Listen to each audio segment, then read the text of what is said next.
Mengambil lokasi di Stadion Patrajaya Pelaju Palembang, PS Palembang U15 dan 17 mulai menggelar latihan perdananya. Meski belum ada event sepak bola yang digelar, latihan tetap dilakukan setelah klub Liga 3 itu melakukan seleksi pemain. Latihan mulai digelar sebagai keseriusan klub membina pemain muda.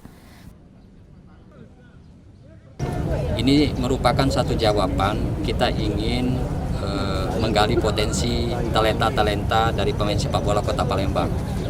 Belajar dari pengalaman kita pernah juara runner up beberapa waktu yang lalu dan potensinya luar biasa.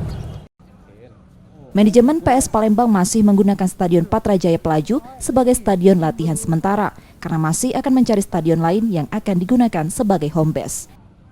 Nur Muhammad, Kompas TV Palembang, Sumatera Selatan.